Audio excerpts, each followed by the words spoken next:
Applause for Avni, Sethi.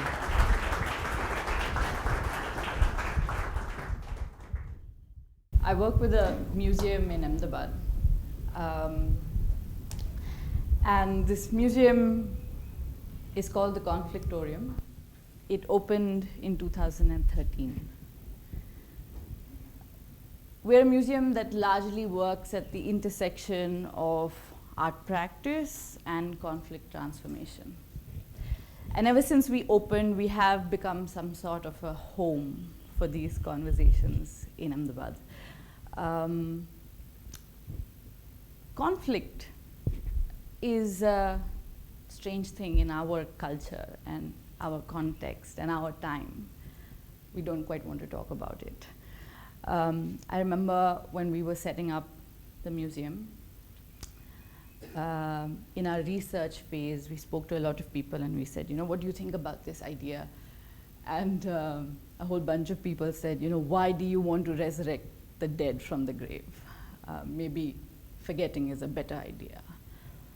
We love silences, and that's really where we are.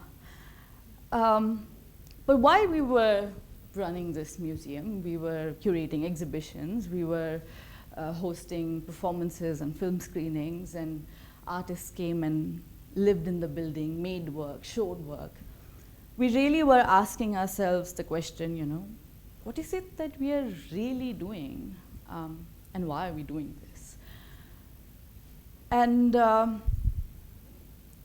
it's a time where when you're sort of, as an organization, as a team, when you're thinking of reflecting on what does your practice really mean, it's an ambiguous, tough time. And during that time, which was actually not long ago, a couple of weeks, months ago, we got a letter from a visitor who had been coming to the museum. He said he'd been coming for the past 5 years. And he wrote a long 7-page letter to me. And I'm not going to read from that letter because it was extremely private. But one of the lines that letter had read something like, I am alive because the Conflictorium exists. And in that moment, I don't think I knew what to do with this letter. I don't think the team knew what had just hit us, because we were just going about doing work that we thought that was important and must be done, but we never imagined it to be work that will get us a letter of this kind. And that's when we thought that maybe what we are doing, or at the crux of what we do, is really practicing empathy. How do we hone in as many ways this practice of empathizing, whether it's through conversation or whether it's through sort of having an extended chai with a visitor who would actually come only to see a specific exhibit. Having said that, I must acknowledge that we are in excessively divisive times. We are living in a time where there's chest-thumping hyper-nationalism. We're also living at a time where social media is full of trolls who are very, very violent. We're also living at a time where all of this is not necessarily limited to our web space, but you're seeing some of this unfold on the streets. Our streets are more violent. And our television sets are probably like cacophony that's you can't decipher anymore. And at this time, I can't help but think of what could be the opposite of this. And the opposite is really love.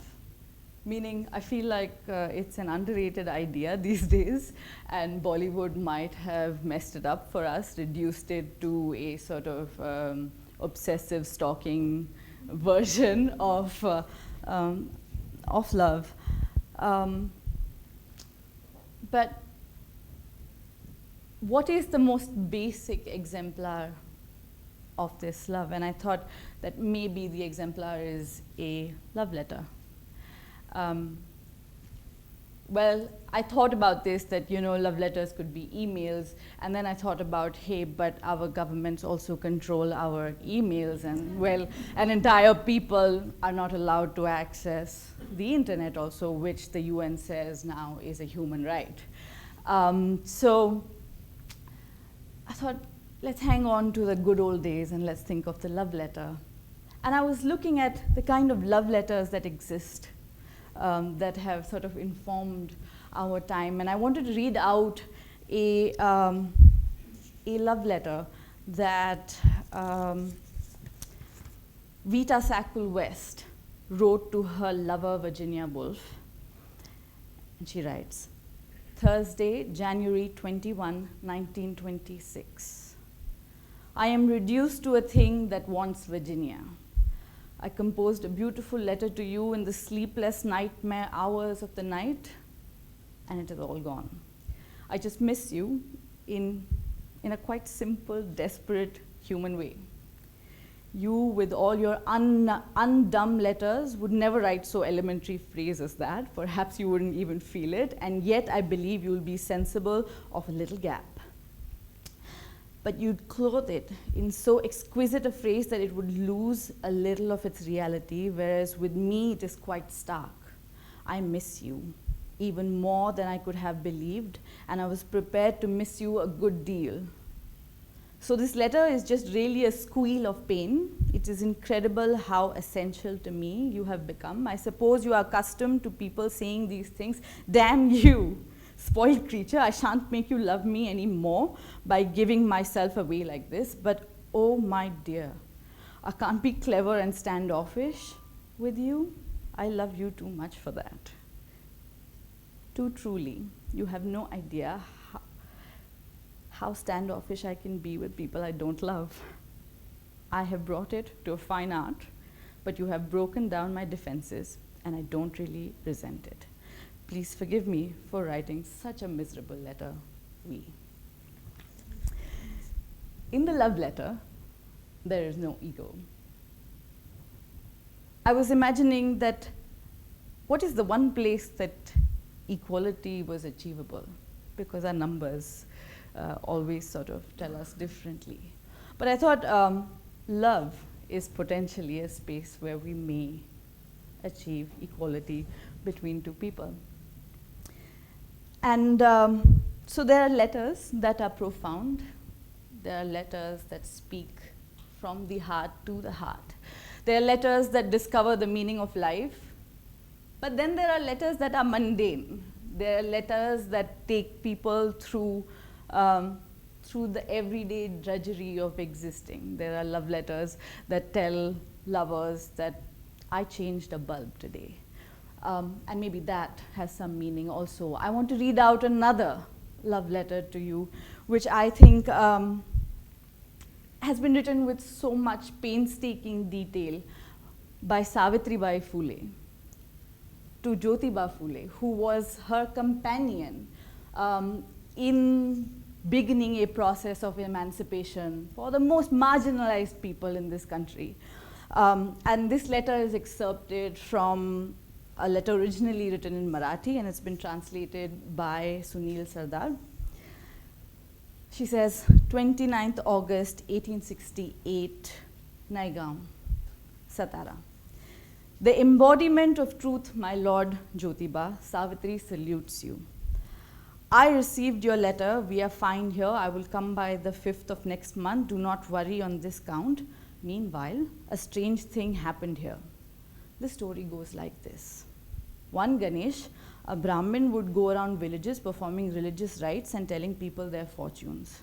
This was his bread and butter. Ganesh and a teenage girl named Sharja, who is from the Mahar community, fell in love. She was 6 months pregnant when people came to know about this affair. The enraged people caught them and paraded them through the village, threatening to bump them off. I came to know about their murderous plan. I rushed to the spot and scared them away, pointing out the grave consequences of killing the lovers under the British law. They changed their mind after listening to me. Sadhubhav angrily said that the Willy Brahmin boy and the untouchable girl should leave the village. Both the victims agreed to this. My intervention saved the couple, who gratefully fell at my feet and started crying. Somehow, I consoled and pacified them. Now I'm sending both of them to you. What else to write? Yours, Savitri. There have been many letters that have been written. Amrita wrote to Imrose. Faiz wrote to Alice. Agha Shahid Ali wrote to his beloved land. Sartre wrote to Simone. And maybe Meera wrote to Krishna. Who knows? The Sufis sang love. The Bhaktis, the Bhakti movement spoke about a light. But maybe we came too far from that. Maybe we missed a turn on the highway. And I feel that each letter, whenever written, is a testimony. It's a testimony to a radical imagination of who we want to be in the world. I also feel like a letter, especially a love letter, is really challenging every status quo that we have managed to build and is potentially dreaming of a desired utopia. And these ideas may sound like, they sound too idealistic, but maybe we lost that. Maybe we lost that to the kind of violence that we see today. And sometimes, often at the museum, people ask me, yes, I feel very moved, but what do I do? What can I do?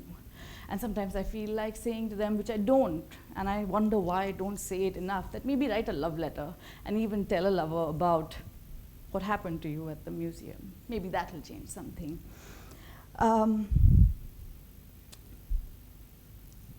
Each love letter has overcome, in some senses, the hatefulness of their time. In search of those love letters, I think I stand here hoping and urging that we will write more letters. We will write more love letters. We will hopefully be a people who will be more equal. We will less hate. I'm hoping that our love letters will be the new slogans of our age. Thank you.